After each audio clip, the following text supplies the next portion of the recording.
Hey, everybody, we're back again. It is the ultimate Cleveland Guardians show on Monday, June the 24th, 2024. And the Guardians, one of these weeks will come in and say they're not hot, Zach, but they remain red hot. In fact, they're now a season high 23 games over 500. A lot to talk about with this team, plus your column in The Athletic that I'm halfway through about Stephen Kwan. Can't wait to get into all of it. And we had the fun Sunday again. I remember we talked last week about you never want the disappointing Sunday. We didn't get it this week. Kwan's hot. The Guardians are hot. But nobody is as hot as Adam the Bull in the Ultimate Cleveland Sports Show. Emmy Award winners. Yeah, that's right. That's all coming up right here on the Ultimate Cleveland Guardians show.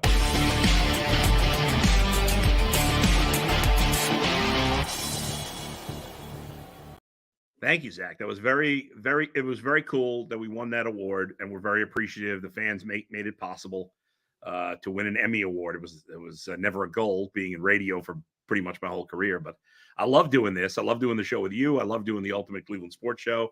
It's a lot of fun. We're having a great time, and Zach will be entering be a member of the Ultimate Cleveland Sports Show Fantasy Football League this year for the first time. Yeah, you guys have no idea what you're in for. Hey, you're 1/4 of the way to what is it? The EGOT, right? We just got to figure out how to get you a Grammy, a Tony, and an Oscar. Yeah, well, I think those may be a while in the making. I'm not sure I'm going to get any of those, or we're going to get any of those, but you never know. Crazier things have happened, I guess. But the Guardians are almost one half of their way to the playoffs, maybe more than that. I was thinking about the fact they've won 5 in a row. They've won 25 of their last 35, Zach, and they could play a few games under 500. Not that we were advocating for that, but they could play. They got 87 games left, I think it is, right? I think they've played 75, so 87 left. They could go 41 and 46 the rest of the way, and they'd win 90 games. And obviously we're expecting to play better than that, but that just tells you, that puts into perspective how good they've been through the first 75 games. It's hard to believe. I was trying to think of the different phases of this first half, and there was we got on here the first couple of weeks of the season, and we're saying, hey, this is cool. You're seeing Josh Naylor really blossom into a household name. You're seeing Shane Bieber start another Cy Young campaign. You're seeing some impressive performances out of these relievers people have never heard of. Yep. It was a nice start. And then a few weeks after that, it was, hey, I'm surprised that they're still playing this well, but let's stop trying to make sense of it. It's happening. And there's always some teams that just defy expectations. And now you look at the standings, not just in their division, not just in the American League. Nobody has fewer losses. It's the Phillies, but they're tied in the loss column. They've just played a couple more games than the Guardians. And then it's the Guardians, and then the Yankees and the Orioles and the Dodgers. Those are teams that everybody thought would be really good. Big payrolls, star players, tons of power, horses in the rotation. And then the Guardians. And I want to know what the outside opinion is of them, because we've seen it from day one, and it's not like this team had a hot stretch and then has just played 500 ball or so to sustain. No, they've been really good all year. They've had a couple of minor blips on the radar where they haven't played well for a couple days, but that's it. I mean, they have been as consistently good as any team in baseball in the first half. And I've gone from, hey, let's analyze this, to let's stop making sense of it because it's just weird, to no, the bottom line is they're just a really good team. And I think they flexed their muscle all week, especially after laying an egg in that first game of the homestand. And they beat, look, the Blue Jays are struggling, but the Guardians, the Blue Jays don't have no talent. It's just the Guardians proved they were the better team, and they didn't let them get back on track. The Mariners win that first game, and they came right back and said, no, you guys are a good team, but we're better. Yeah, I think the Guardians, if you look at their roster top to bottom compared to the Dodgers and the Phillies and the Yankees and the Orioles, on paper, it's not as good. I don't think anybody would argue that man for man, it's as good as any of those top teams. But there is something to be said for chemistry. There is something to be said for, guys that are taken for granted, if you will. And I think in a way that's Stephen Kwan sums that up better than anybody. And we were talking about it because you wrote a great column. And I haven't finished it yet. As soon as we're done with the show, I'm going to finish it. But I read the first half, and it's just like the guy doesn't want. The fans are complaining he's not getting enough love. I think smart baseball people around the country understand what Stephen Kwan is doing is special and respect it. But he doesn't want, it appears, and it's not like he's pretending he doesn't want this attention. I love the one line in your column because this is so, I feel like everybody can relate to this. The fact that his dad, you say in your column, is texting him all these statistics that you put up on Twitter, that I put up on Twitter, whatever. And like his dad, Stephen Kwan's dad, is texting Stephen, hey, look, you're doing this, you're doing that. And he's like, Dad, go away from social media. Like, and it's just, that's so cute. I hate to say cute, but it's so cool. And he seems like the most down-to-earth guy on the face of the earth. I think that's what makes this cool is and Jose Ramirez is like this too, where in Cleveland we say that he's been the most underrated superstar for a decade now. Mm-hmm. And a lot of that is because of, you just look at him and Jose Ramirez is like 5'9". He's not the most physically fit person. He doesn't have blazing speed. Doesn't resemble your typical slugger, but he does everything really well. And Stephen Kwan is 5'9", maybe. That's what he's listed at. I think that's a stretch. Yeah. 170 pounds, maybe. Yeah. And the big thing for him is the mental side. He'll tell you, first of all, I mean, he just 3 times in the last 5 days, he turned on a fastball. I think a couple of them were like inside off the plate. Yeah. And he yanked one off the foul pole, the other 2 to the right field seats. And I said to him, how you are an expert at knowing the strike zone. You don't chase pitches out of the zone. That's what makes you so good. You can make contact on anything. So if you're going to swing at something inside off the plate, how do you know that you're going to be able to pull it into the seats? Because it's the antithesis to what he stands for as a hitter. He's not going to do any favors for the pitcher. He said that's always been his pitch, to hit for power, but not because he's a great hitter. He's got awesome hand-eye coordination or anything like that. No, he said it's because he has short limbs. Like, he won't take credit for anything. He goes 4 for 5 in a game and he's saying, well, I got a lucky bounce here. And he's not getting caught up in the drive for 400, the hitting streak, on base streak, anything. He's so grounded. And I think he knows he's not the most athletic guy. He said it himself in that article. He said there's like not much athleticism in the family. His parents, I think, worked in business and now they sit down and eat dinner at 4:00 in Fremont, California, because that's what time first pitch is. And their son is hitting first and they don't want to miss any of his at-bats. So I think he is just such a regular guy who is like, he meditates every day. He journals every day. He is so obsessed with making sure that any of that noise, whether it's his dad sending him stats, whether it's highlights he sees on TV of himself, whether it's reporters asking him about a hitting streak, about hitting 400, anything like that, he's able to just dismiss it and come to the ballpark and not think about, I need to go 2 for 3 here to get that average back to 400 or anything like that. And it's amazing to watch his teammates marvel at that. And like Will Brennan saying, we could all learn from that approach. Yeah. But and it's why we touched on this last week, Bull, but like, I don't think anyone's going to hit 400 for a long time, if ever. Yeah. If someone's going to do it, they're going to have a lot of the ingredients that Kwan has: the contact ability, the strike zone discipline, now some power where he doesn't have to bloop it in. He can be aggressive when he's ahead in the count and swing for the fences. And that day-to-day mental approach where you're not getting caught up in the hype. That's what he does so well. And it was difficult to write about him because he won't indulge. He won't like, he'll recognize like, yeah, this is all surreal. But he said the same things when he made the major league roster in 2022. Remember, he had that opening week where he didn't swing and miss and he had a 5-hit game and everyone was like, who is this guy? And he was even like, yeah, I didn't expect to ever be here. Like, this is crazy. Another quote you had in your article, Blue Jays manager John Schneider called him a pain in the ass, which he meant complimentary, obviously. And That's what he is. Like, if you think about some of these pitchers, in a way, a guy like Kwan, you could. Look, Aaron Judge is special. Right? And he's not only a great power hitter, but he can hit for average. Like, he can do it all. Same thing with Shohei Ohtani, right? But most power hitters, if you're a pitcher, you're like, oh, I can pitch to that guy. He's got a weakness here, or he's got a weakness here, or whatever.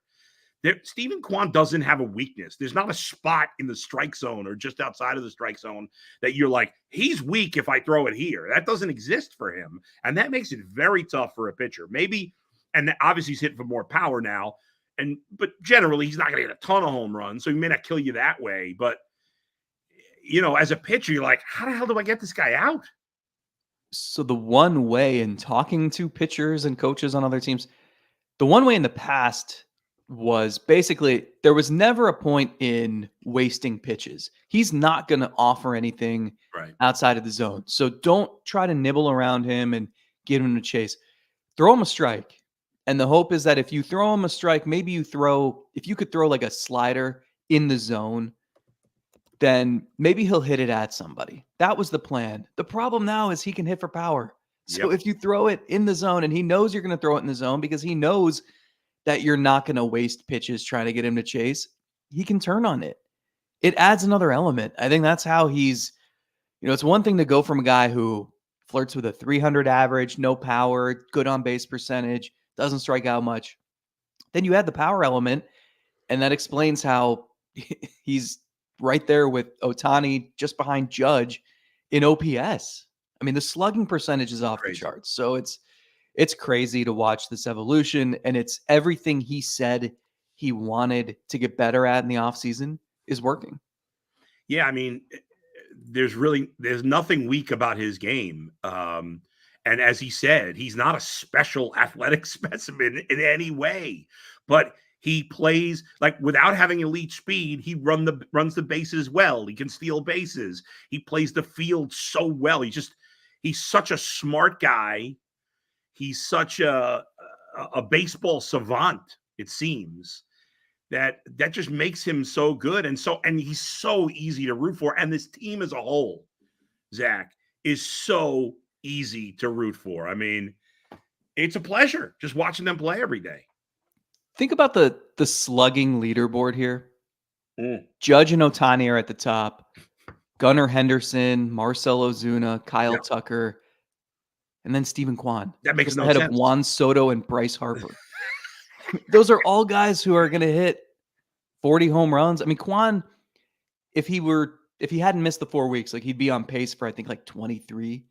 Right. But it's the 23 plus you're also hitting 390. Right. No one else is doing that. No, it's crazy. And as a whole, all of a sudden I've been tracking the Guardians, where they stand in terms of home runs compared to last year. And they're almost 2 months ahead of their pace. I think they now have 89. Is it 89 home runs? Yeah. So they rank 9th in the league. Yeah. And they've played fewer games than all the teams ahead of them. So who knows? That could go up. Yeah. They were obviously 30th last year. Yeah. They're 9th in slugging percentage. They were 29th last year. How about runs per game? Last year, they were 27th in the league. Yeah. This year, 3rd. Man. And it's mostly the same players. Yeah. It really is. Knock on wood, outside of Kwan for the month, they've been able to stay very healthy in that lineup, which has been big. And I think also here, a couple of things. Even when Jose struggled a little in April, and when Josh Naylor struggled in May into early June, not really, I didn't want to say into early June. He struggled in May. They were still knocking in runs. They were still getting some clutch hits here and there. And now Naylor's picked it up again after that, big slump he'd been in. We talked a couple of weeks ago about all-stars for the Guardians, and there was some debate. And now I think there's no debate. I think it's Clase, it's Kwan, it's Naylor, and Ramirez. They're all going. And I think Fry's cold play recently has slipped him out of there because he was probably borderline anyway. I think it's pretty cut and dry. They're getting 4, and that's it. Would you agree with that? I would.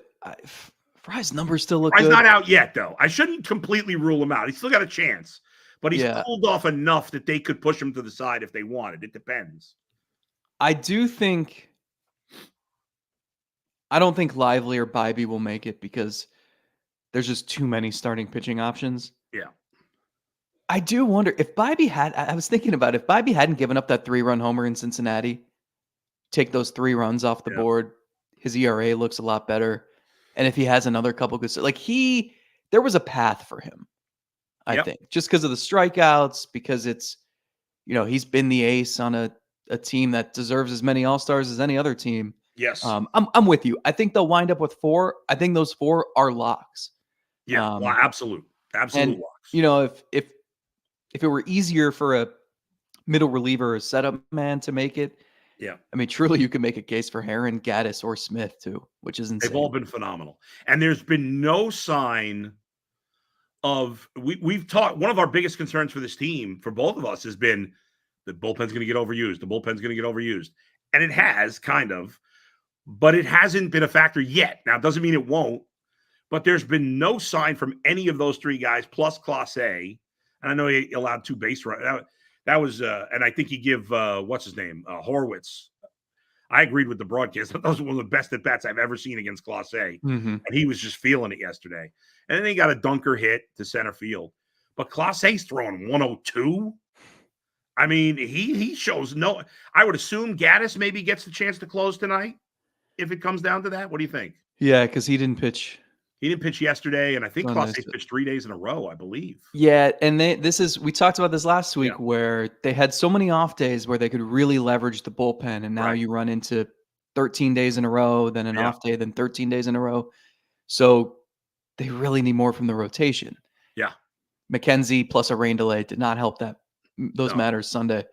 But yeah, just on Clase, I mean, remember last year, the velocity was down a little bit. He, even before he had all the blown saves and the weird fortune, and even early in the season, it was like he said he struggled with the pitch clock. He was throwing like 97. We were all wondering, like, I don't know, have we seen the best of this guy? And now, not only is he as dominant and automatic as it gets in the 9th inning, yeah, he's touching 102, 103, and it's like this guy has more room to grow, I guess. I mean, you watch him right now, and I know I'm not saying he's this guy because it's unfair to compare any player to this guy. But right now, in this moment in time, I feel about Clase like I did covering when I was working in New York, Mariano Rivera. Because every time Mariano Rivera took the mound, I thought the other team had no chance. That's how I felt for his whole. Now, that was for his whole career. For Clase right now, it feels like the other team's got no chance. You see him give up a walk and a bloop hit, and I'm like, what is going on, base runners? I mean, it's that shocking when he allows even base runners. But that's what it is, though. Yeah. First of all, that walk he allowed Sunday was his 4th of the season. Right. And that's such a big key for him is he throws everything for strikes. Like, you have to swing at the 102. You're fooled into swinging at the 92-mile-an-hour slider. Right. He doesn't walk you, so you have to get a hit. It's really hard to square up a 101-mile-an-hour cutter bearing in on your hands. And, when they traded for him, and I'm guilty of this as well, I thought they sold low on Corey Kluber. Oof. And they got even, thinking Clase could be good. Delino DeShields was a nothing. Yeah. It felt like there were opportunities along the line where they could have gotten more for Kluber in the past or hung on to him and gotten more at some other point. But I do remember someone comparing Clase with caution to Mariano Rivera. A lot of that probably because he threw a hard cutter that was really hard to hit, and Rivera did the same thing better than anybody has ever done. But you're seeing why that comparison could be drawn. And I think it's not even because his strikeout rate, like he strikes out one guy per inning. It's not the most impressive thing in the world, but it's like, try being a hitter standing in there and figuring out, is this the cutter coming in at 102 or is it a slider that's moving like crazy and looks like the cutter and it's still 92, 93. He's unbelievable. And I still think, even beyond his magnificent stuff and his command and all that, there's still something to be said when a guy is big and hulking like him of an intimidation factor. It's late in the game. You're tired, especially in the middle of the summer. It's hot. It's been, 90 something degrees here in Cleveland this past week. And now you got to face this big behemoth who is impossible to hit. I always felt that way. Like as a kid watching the Cubs, Lee Smith would come in for the Cubs. And I thought the way he would stare in was an intimidating. And Clase is intimidating. I think that factors in, at least for some players. And the big thing with him, and they're going to have to monitor all these guys because, Cade Smith has never had a full major league season. Hunter Gaddis, it's his first year as a reliever. Things like that, they're going to have to watch. Yeah. But how much does it help when Clase, I'm looking at his pitch totals per game, there's an 11, 8, 9, 7, 13. I mean, he was incredibly efficient 2 years ago, where it was like the majority of his appearances were like 12 pitches or less. He hasn't been quite that efficient this year. And maybe part of that too is just guys knowing, like, what am I supposed to do with this? I might as well not swing, and hopefully it doesn't stay in the strike zone. But he's so efficient. So it's not like he's racking up all these appearances with 27 pitches. It's as least stressful of leverage situations as a ninth inning can get. It really is. There's been very few situations where he's had to really work super hard to get out because he's just been so good. All right, when we come back, quick break here. Got to talk about Tristan McKenzie because there is some concern there. We've talked about it. And I've got a trade that I'd like to see. I've got half of the trade done, and I need your help with the other half. It involves my two favorite teams, the Guardians and the Cubs, that I think can help each other. I'm going to get to that in a moment. But first, let me talk about FanDuel here, folks. FanDuel's winner take all time in the NHL. FanDuel's giving you a shot to bring home a big win of your own. Right now, new customers get $150 in bonus bets with any winning $5 bet. That's $150 to bet on spreads, money lines, player props, and more. Visit FanDuel.com/UCSS and make every shot count. That's FanDuel.com/UCSS. FanDuel, America's #1 sportsbook. Before we get to my trade proposal here, Zach, I want to get to Tristan McKenzie because he is really struggling right now. And I know it felt like, and it probably still will be in the end, that when Gavin Williams, who pitched really well in his last rehab start, when he comes back, that Carrasco is going to probably be out of the rotation. But Carrasco just pitched maybe his best game of the year in his last start. And McKenzie, man, he just has no command. He's given up so many home runs. He looks so hittable right now. I know we've been kind of saying this all year, but man, I'm really worried about Tristan McKenzie. He just does not look like a good enough starting pitcher at the moment. I don't know what the solution is. And so much of this reminds me of his 2021 season. If you remember, that was his first full year. He got sent down, I think, a couple times. There was one day where he couldn't get out of the first inning at home. I remember some really rough starts, like in Chicago. And it was very similar where he wasn't giving up a ton of hits, but it was walks and home runs that were just destroying him. And it's been the same. And everyone's going to yell, well, he should have gotten surgery. Maybe. He would tell you, maybe. You'll never know for sure. But there are people yelling, he should get the surgery now. And it's like, well, have you seen his velocity lately? It's not, there's not pain. There's not an injury preventing him from being good. Nope. The velocity's up. It's been better, and that's encouraging. It's just he can't command. And his fastball is getting absolutely crushed. 2 years ago, he threw almost 1,600 fastballs. And this was his good year. This was the year where he and Bieber were co-aces and led them to the playoffs. Threw 1,600 fastballs and gave up 13 home runs on the pitch. This year, he's thrown 650 fastballs, and he's given up 14 home runs on the pitch. So he's already given up more home runs, and he's thrown about 40% of the number of fastballs. It's just getting whacked. And I think a lot of it is falling behind. And when you fall behind, hitters are not going to chase your curveball or your slider, so you have to throw them a fastball. They know it's a fastball coming, and they crush it. I don't know how you fix that. I don't know how you get ahead in counts when you don't trust your fastball. And you have he's got a fantastic curveball. He's got a really good slider. Those pitches, you look at the metrics on those pitches, they've been excellent. But he can't get to them. He can't get to a count where he throws a pitch and it's 1-2 and the hitter thinks it looks like a fastball and then it drops off because it's a curveball. So I don't know what the solution is. And the tough thing is, if you give him a phantom IL stint, if you send him down to AAA, whatever, are you going to fix that facing AAA hitters? Are you going to be in the best hands like he should be with Carl Willis and the guys who have seen him pitch for years? So I'm not sure how you fix this, but it is rough, and they need guys to go more than 3 innings. They can't have him out there. I mean, he had, I think, 74 pitches in 3 innings. He's given up home runs, so many walks, and it's like it is the worst formula for a team whose bullpen has been pushed and who you don't have the luxury of these days off. I wonder, depending on how aggressive the Guardians get in the 5 weeks and change till the All-Star to the trade deadline. I wonder if we have a Carlos Carrasco situation in terms of Carlos earlier in his career struggling up and down as a starter. They moved him to the pen. He was lights out in the pen, and then you never look back.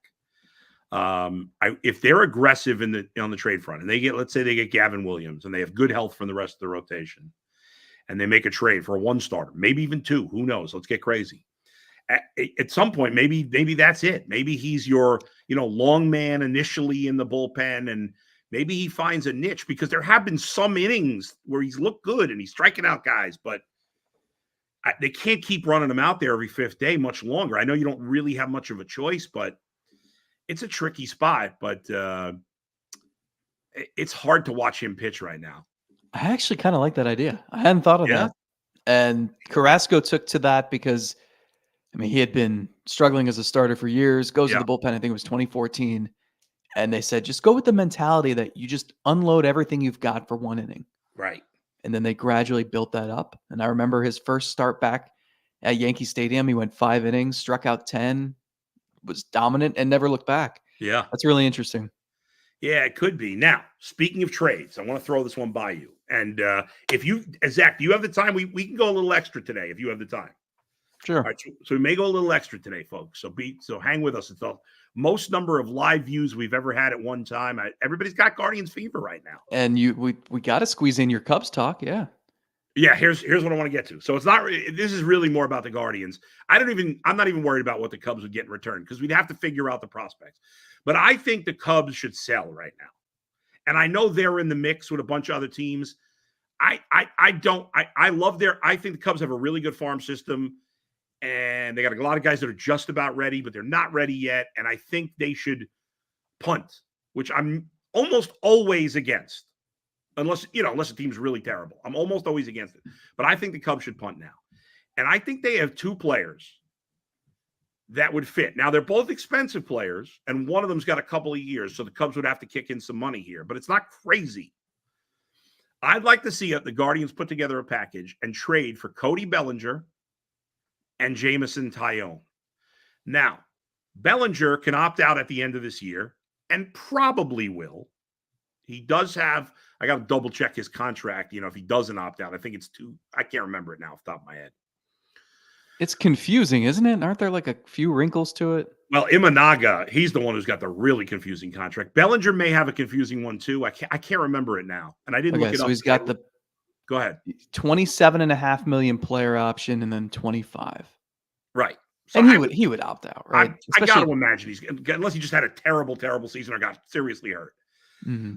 The Cubs would have to account for some of that money if he didn't opt out. I get. And Taillon is still owed $18 million a year for the next 2 years.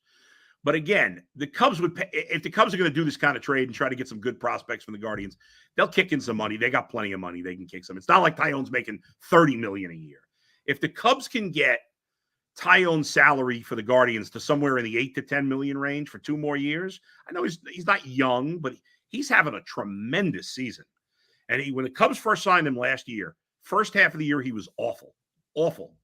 Second half of last year, he quietly pitched very well, but it wasn't noticed because he had been so bad in the first half that his final numbers still look bad, even though he pitched really well. I'd say the last 2 months of the season. And he started this season on the IL. And since he's come back, he's been great. And it was funny is before his last start, I said the only thing he hasn't done is strikeouts have been down. And then he struck out 10 in his last start against the Mets, I think it was. And the Mets have been killing everybody offensively. That was the only game they didn't do anything. If you injected Cody Bellinger and Jameson Taillon, now, to me, Taillon's a third starter. But the Guardians could use a third starter. Sure. A legitimate, like I could pitch Jameson Taillon in the third game of a playoff series. I'm comfortable with that. I'm not comfortable with McKenzie. I'm not comfortable with Logan Allen. I'm not comfortable with Carrasco. I'd be comfortable with Taillon as my third starter. And I'd still like them to get another. But what do you think if they can make the money work and the prospects work? What do you think of a package of Bellinger and Taillon? I mean, it's still going to be a lot of money to make work, a lot of money Yes. for this organization, not for most. The Taillon thing is interesting. Like he wouldn't like Jack Flaherty is really interesting to me. Yeah, sure. Because he's having an awesome season and he's a rental. I have questions about what this rotation looks like moving forward. Like, are you trying to keep Bieber around for another couple years at a reduced price? I like they still are going to need help, right? Yeah. So I like Flaherty with the knowledge that then they'll still need to do something this winter. Like you can't just settle on that, Right? Sure. and think you're set. They don't have Daniel Espino. They don't have. There's not another wave coming of really interesting prospects. My question with the Cubs is, what sort of prospects do they need in return? Because like the Guardians have a boatload of, if you want Angel Martinez or Jose Tena or Juan Brito, those guys are there. And the Cubs are close, even if they sell, they're still going to be right in the thick of things in the NL Central next year. Right. So maybe those players would be more appealing. But if the Guardians want to land someone legitimate, it's going to be trading some of those 19 and 20-year-olds who have the high ceilings to a team that probably isn't in the Cubs position. It's probably more of the Marlins who aren't going to be good for 4 or 5 years anyway. It's probably not a perfect fit, the two teams. And I don't even think the Cubs are going to sell. I'm just saying that I would do it if I were running them. I mean, Bellinger's perfect. Versatility too, which I'm ready because I want Pete Crow Armstrong as the Cubs' top prospect. I want him to play every day. So I want to move Bellinger out. And if I were the Cubs, I would do that, and I'd sign Pete Alonso in the offseason to play first base and solidify that spot. But anyway, we'll see what happens. But I'm excited about the idea of the Guardians doing something big because they haven't done something big in a long time. And I really think this team could compete with Baltimore and the Yankees with one or two big trades. And not that they couldn't compete with them at all now, but they'd be a decent underdog to either of those teams in the playoffs. The Yankees rotation is way deeper than I thought it would be, although they've shown some cracks lately. But they are getting, Cole just came back, and he'll be good if he's healthy. And the Orioles' rotation is not amazing, but those teams top to bottom have better lineups. Now, remember, 1 through 4, the Guardians are as good as anybody in the lineup. And the back of the lineup has been better, obviously, and that's why they've scored a lot of runs. But consistently in a playoff series against better pitching, those teams are just a little better at the rotation. They're a little better in the lineup. So you got to close the gap, especially because if you close the gap, you got a bullpen that's better than they got. Both of those teams, especially way better than the Orioles, definitely better than the Yankees, although their closer's been really good. But I'm trying to get myself – I want to get myself psyched up for the possibility of big trades. I want it badly for the Guardians. There's no reason not to. Yeah. Like to tie it back to the beginning of the show, I mean, it doesn't matter how you got here. That's right. You have the best record in the American League through 75 games, and you can't let that go to waste. That doesn't happen all the time. It doesn't matter if it's unsustainable or not. You can do something to try to make it more sustainable. Yeah. And the margins are really small in the playoffs in a 5-game series, even a 7-game series. Yep. That team 2 years ago that took the Yankees, pushed them to the brink in Game 5, like I think everyone going into that series thought the Yankees were the better team for sure, especially Yeah. since you were getting Garrett Cole twice in 5 games. With the little move here, an upgrade here, shore up this deficiency, it can make a big difference. I think they know that. They've been talking to teams, a lot of the trade market is going to get stalled until after the draft, just the way things work, and teams Yep. don't feel the heat and desperation until closer to the deadline. But I think the front office understands the position they're in, the benefits of going for it. And also, let's not forget this. They drew 100,000 people to Progressive Field over the weekend. Huge. I don't care how much revenue that brings you or doesn't bring you. People are invested. Like you've taken for once, it hasn't been treading water until August and then getting hot when people have shifted their attention to school or football. It's you came out of the gates blazing hot. You've stayed that way. You've attracted people to the ballpark, to the bandwagon, whatever, and you should cash in. You should reward them. Keep that momentum going. I think they know that. The question is, who's going to be available? How many of these teams that are kind of in the Cubs' place are going to pull the plug and sell? It's going to be really interesting to watch. And that's why I give the Guardians credit for the weekend series, because I think you just pushed the Blue Jays one step closer to selling. Absolutely. And they've got some attractive candidates who they can make available. You'd like from there. Do you still think if they're going to trade for a hitter, that shortstop is the number one target? Do you think Will Brennan's played well? Is it right field? Is it center field? Or what do you think? So my stance on it is just go get the best hitter. Yeah, we talked about that's fair. Because I figure out the positions. It doesn't need to be shortstop. I mean, they've got enough guys to cycle through any position they want. Go get a right fielder. Brennan can play center. Freeman can play somewhere else if you want. Yeah. Or go get a right fielder. You can stick someone at DH. You can move everybody around. I mean, Fry can play everywhere. Schneemann has played everywhere. Yeah, you could move Freeman to second. You could move Jimenez to short. I mean, there are ultimately Rocchio is probably the guy you most want to get out of the lineup of all the guys that play a lot. But even here, like we said, Brennan's playing well. Schneemann's done a great job since he's come up. There's a lot to like. I mean, there really is a lot to like about this team, and the fans have committed. Like, when have we seen the fans this into the Guardians this early in the season? We haven't seen that. I mean, they're 23rd in attendance, which is not, I mean, we're usually much worse than that. And the Guardians could easily be up to like 17th, 18th in attendance. If they keep getting these big crowds next couple of homestands, they'll move up to the middle of the pack in attendance, which is pretty good. And they proved it's not just because they had Shaq in for a post-game concert. Did you know Shaq was coming, by the way? I did, yeah. I got a picture with them, kind of. But you knew beforehand? Yeah. We had Shaq in studio, Dustin and I, once. And I have a picture of me standing next to Shaq, but he's sitting. Now, it was a little bit of a higher chair, but still. He's sitting, I'm standing, and we're the same height. He is. I mean, you use the word behemoth. Yeah. And that is him. And credit to him. I don't know how much he got paid for the gig. I can only imagine. And I'm pretty sure he was at Progressive Field for like a grand total of an hour and a half. Yeah. Pretty nice life. Yeah. By the way, we have now shattered another record. It's the longest show ever, the longest Ultimate Cleveland Guardians show ever. And we've just shattered a new record of most live views. Thank you to all the hundreds of you who are watching right now. We really appreciate it. We're going to stick on for a little bit longer. In fact, we got a lot of comments here, Zach. So let's read the comments from the fans and see what they have to say here. All right. What's up? What's up? Hello, everybody. Hello. I can't read all the hellos, otherwise we'll be here forever. But Phil says, whenever we lose 3 in a row, we come back and win 6 or 7. Yeah.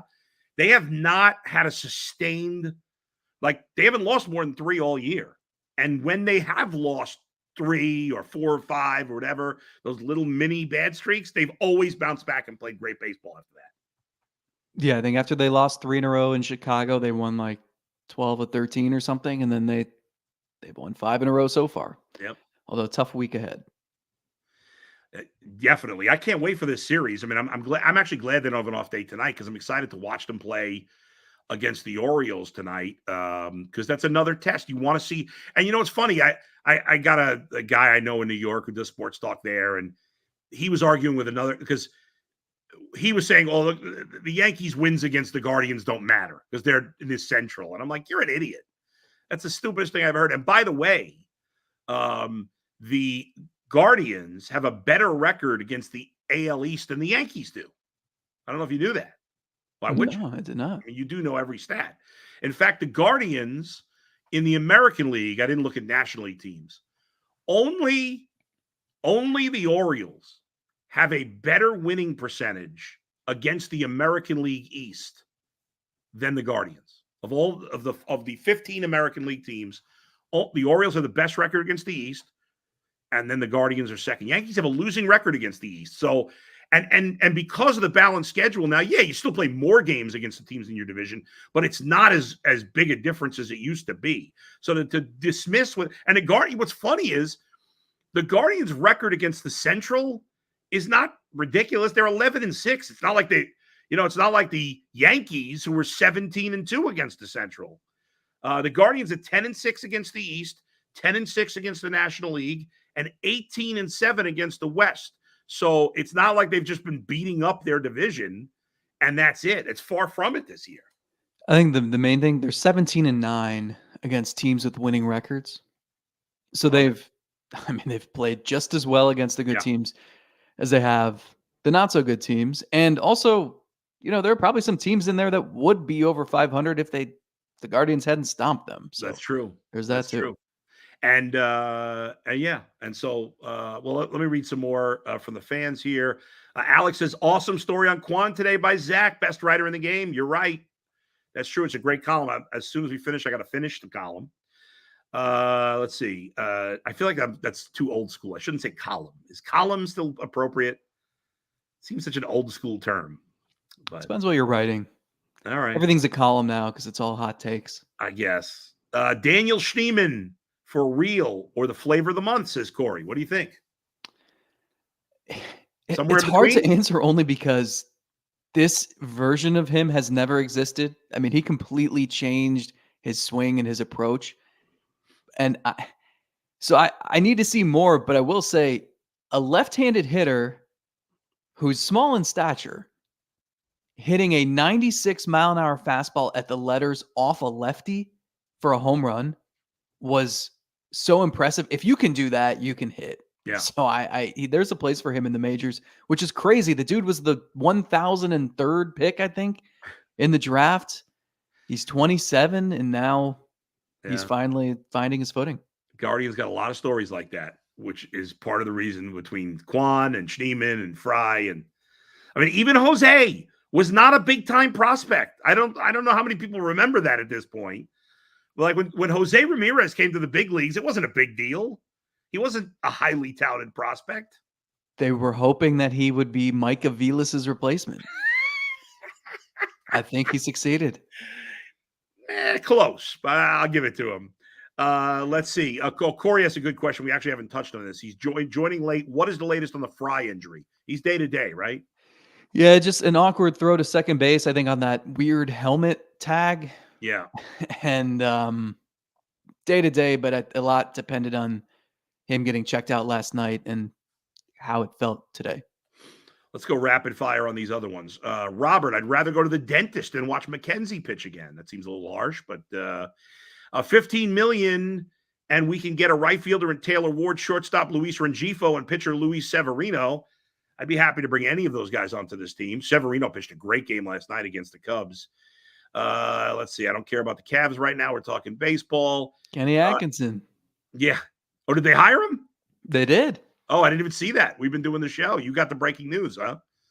All right, good for the Cavs. They got Atkinson. Good. Let's see. Mr. Woody, any thoughts on possibly trying to trade back from Mike Clevenger? I'm not interested. You? No. Yes, no. Has he stayed healthy? I thought he was on the injured list at one point. He's been in and out. I don't want to go back down that road. Yeah, he's on the injured list. He's also a shell of himself. Yes.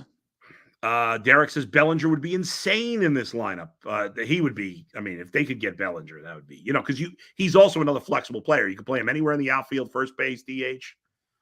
The thing that's tricky for the Cubs would be trading him for the right value while assuming, like, do you trade him? Do you tell other teams, hey, he's signed for 3 years and try I don't to, think so. or are you trading him knowing he's just a rental? Yeah. I think it's just, I think you look at it as a rental. I think that's how teams would look at it. Brian Oberst, I would not mess with the offense, but you got to get starting pitching. I never believe in that. Mess with the offense. If you can get better, you get better. And I mean, this team has had like Tyler Freeman went 0 for 5 in the number 2 spot Sunday. Like that, that's not the ideal lineup construction. Like No. there's room for at least another right-handed bat who can play anywhere. Yes. 100%. Let's see. Rusty Dolan makes plenty of money off the Dodgers and Yankees. Robert, would anybody take Quantrill back? I would take Quantrill back. I mean, there's guys I like better, but yeah, I mean, I wouldn't mind having Quantrill as my 4th starter right now. I'd be happy with that. He's played well. Fury says, stop the bull crap about needing a hitter. We really only need a pitcher. We've already discussed that. We disagree. Cal Quantrill and Barrios should be on the radar. Barrios has struggled lately. He did not pitch well against the Guardians this weekend, but I still like him. Certainly, I'd be interested in him if he were available, but he has not pitched great of late. Chili Bull Johnson says, Bull, thanks for the cameo video for my brother's birthday this past weekend. He and my family loved it. Fans for life. You got it, Chili Bull Johnson. I love doing those cameo videos. You don't do those, Zach, do you? No, I'm not a famous award-winning celebrity like you. Stop it. Stop it. You should get on there. People would love it. Tony Two-Turned. I remember the question from UCSS when asked who was closest to winning a championship in Cleveland, and I say with my chest out, the Guardians.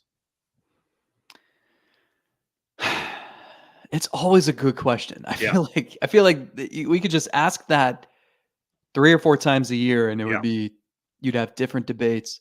I think it's a harder path for the Browns. I think the Browns have a better roster on paper than in football than the Guardians do in baseball. But the Browns have a major question mark with their best player, and it's just a tougher path in the AFC than it is in baseball right now. What's crazy is like all 3 seem to be in a similar spot. Yeah, I would put the Cavs last, but yes, all 3 are not crazy far away from a championship. Wouldn't you say, though, that the Cavs could very well be the second best team in the East next season? They could be. I wouldn't pick them to be, but they could be, yes. I just think all 3 teams are like kind of like you have your obvious championship contenders, and then all 3 are like the next level, maybe, and maybe to varying degrees. Right. I don't know. I mean, in baseball, I mean, the Guardians, I hate the just get in and you never know what could happen because no, you don't want to have better teams have the better chances of getting hot at the right time. Right. All right. I should have ended this show already. I'm going to go for another 1 minute, Zach. We've screwed up the whole system here by going this long, and I got to go. You got to go. Real quick. Ruthless Pope. I love that name. For shortstop, do you think it would ever be a possibility to have Francisco Lindor back? In theory, I bet they take him back, but the money's too crazy. But in theory, he didn't leave with bad blood, did he? The guys would love him. I bet you he'd play well here. No doubt in my mind. It's just a matter of not just paying him, but you're paying him for his 30s, mid-30s, upper 30s. Yeah. Not ideal for a shortstop. I agree. Patriot Hippie. Cleveland's playing good ball, but this coming week on the road against the Orioles and Royals will be telling. I mean, the Royals are playing terrible right now. They have been cratering big time here of late. And it's just like the Blue Jays series. Don't let them get back on track. Kick them while they're down. Let's see. Rusty, I was a Jose fan over Lindor. No, nobody was a Jose fan over Lindor when he first came up. Don't be that guy. And we love Jose now, and he's the last few years is a better player. There's no doubt. But don't pretend when he first came up that you thought he was better. No, nobody believed that. You're full of baloney. The offense consistently produces 5 runs against the best pitching staffs. The bullpen is the best in baseball. A starter consistently holds the best opposition to 3 runs in 5 innings is their need. 3 runs in 5 innings is not their need. That's a 6 ERA. I don't want that. How about a pitcher that can go 7 innings and give up 2 runs? Let's go for that. Yeah, you need a pitcher who you can hand the ball to in a playoff game. I think that's the bottom line. Someone you can pair with Bybee and Gavin Williams. Because as good as Ben Lively's been, I don't, you putting him out there in Yankee trust him. Stadium? No, I don't trust him. Finey says we need to get Garrett Crochet. It's going to cost a lot. Jay Gordon, I'm telling you, everyone's sleeping on Joey Cantillo. You buying Joey Cantillo? Is he back yet from the injury? I can't remember. He is. Back, He's right? been okay, solid, but like there are concerns with the command, pitching deep into games, giving up home runs. All right. That's it, folks. We hit a new high record right at the end of the show. We went too long. It was inappropriate, but everybody loved it. The fans are pumped. Everybody's got Guardians fever. So am I. I got to talk to the bosses about us doing 2 shows a week, Zach, if you have time. And we got to figure it out. But right now, things are a lot of fun. It was great doing the show with you as always. You and I could do 3 hours just talking about the Guardians. But we got to get you paid more because but we can't work for free here. I don't know what's going on. Anyway, Zach, great stuff as always. Everybody check out Zach's column in The Athletic, which I will finish. I was in the middle of reading it because I just saw it right before the show. And so I'm going to finish the column on Stephen Kwan. If you love the Guardians, if you love Stephen Kwan, make sure you're subscribed to The Athletic. And you, of course, have another podcast with TJ Zuppi as well. When's your next episode coming out? That's a good question. Later this week at some point from Barbecue Land in Kansas City. Okay, very good. Are you going to eat? Do you have a specific place in Kansas City that you eat barbecue or no? Yeah, there's a lot of them. Yeah. Joe's KC is the standard. Q39's good. Arthur Bryant's is a classic. Gates is pretty good. I mean, it's insane. I've never covered a series there and gone home less than 10 pounds heavier. Love it. I could use an extra 10 pounds. I'm getting too skinny. All right, folks, we love you all. Thank you all for joining us on the latest edition of the Ultimate Cleveland Guardian Show. And I'll be back on the Ultimate Cleveland Sports Show tomorrow. We'll see you next time.